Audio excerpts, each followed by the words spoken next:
Dadah perangsang seperti spiking drink adalah salah satu cara penyalahgunaan dadah kategori terangsang yang diambil menerusi campuran dalam minuman.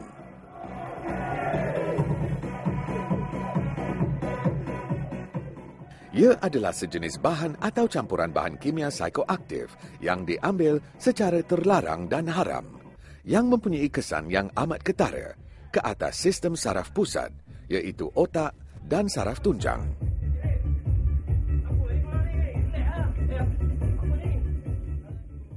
Dadah jenis ini boleh merangsang atau menggalakkan aktiviti sistem saraf pusat.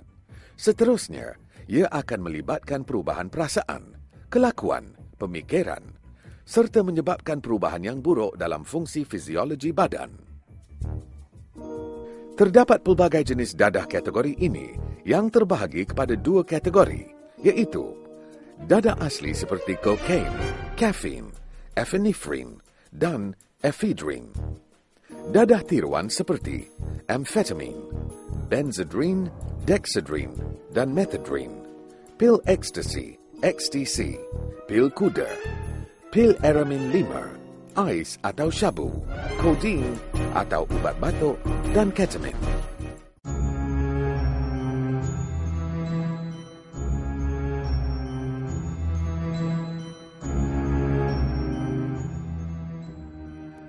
Penggunaan dadah jenis ini senang diambil berkali-kali kerana hanya perlu dicampur pada air minuman tanpa disedari oleh masyarakat sekeliling.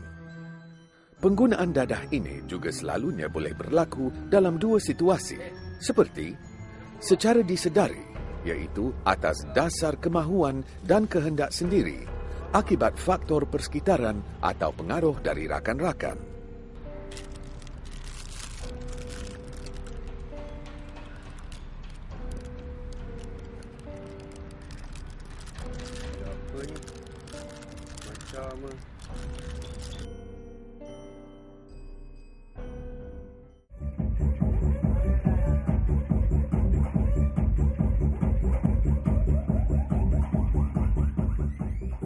Tanpa disedari, iaitu akibat dikhianati oleh seseorang yang memasukkannya di dalam minuman atau telah dipaksa tanpa dapat melawaninya.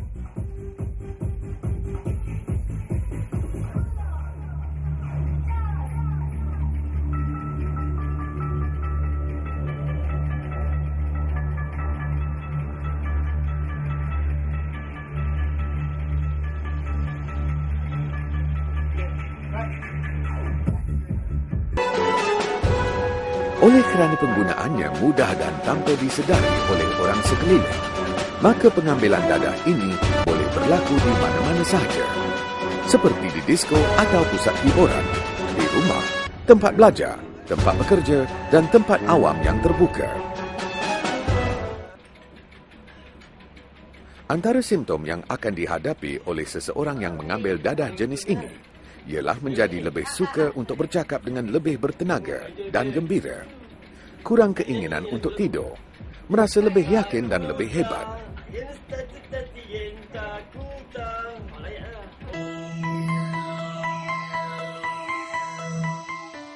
Kesan negatif pengambilan dadah jenis ini ialah akan selalu berasa sakit, selalu mendengar suara-suara yang tidak jelas puncanya, selalu menaruh perasaan syak wasangka yang tidak berasas dan boleh merosakkan fungsi otak. Jika dadah ini tidak diambil, ia akan menyebabkan penagih mengalami simptom penarikan, withdrawal symptom, seperti muntah-muntah, jerit-berit, selalu bersin, menguap, dan sebagainya.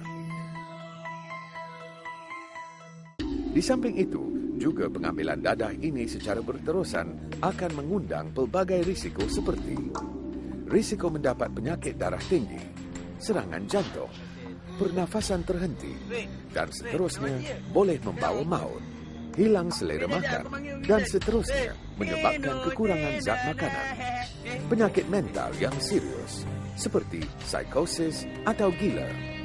Di samping itu, mereka juga berkemungkinan mengalami sawat. Naluri dan jiwa remaja memang sensitif dan cara mereka berfikir mudah dipengaruhi oleh pelbagai situasi. Mengikut kajian, punca penyalahgunaan dadah di kalangan remaja adalah kerana faktor berikut. Ingin mengetahui dan seterusnya ingin mencuba. Tidak mengetahui bahaya sebenar setiap jenis dadah itu. Dipengaruhi oleh kawan-kawan serta keinginan menyesuaikan diri dan diterima oleh kumpulan yang sebaya dengannya. Kononnya ingin mencari ketenteraman jiwa akibat sesuatu masalah kehidupan yang dialami. Tidak menggunakan masa lapang dengan perkara yang berfaedah. Mengikut gelora darah muda dan kehendak hatinya. Tiada kemesraan yang baik di antara ibu bapa dan anak-anak. Kurang pengetahuan agama dan penghayatan nilai-nilai agama. Jangan pergi ke tempat-tempat yang mudah terdedah dengan pengaruh dadah. Memilih kawan yang betul. Sentiasa berwaspada terhadap bahaya spiking dalam minuman, makanan, rokok dan sebagainya. Jauhi dari pelawaan merokok, makanan atau minuman yang diragui. Mengisi masa lapang dengan perkara yang sehat dan berfaedah.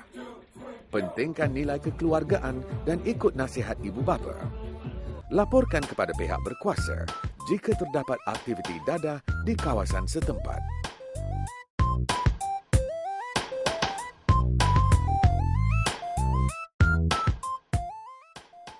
Jika anda telah terjebak, sila dapatkan bantuan agensi kerajaan dan bukan kerajaan seperti klinik-klinik kesihatan, agensi anti dadah kebangsaan, pemadam, pengasih dan sebagainya.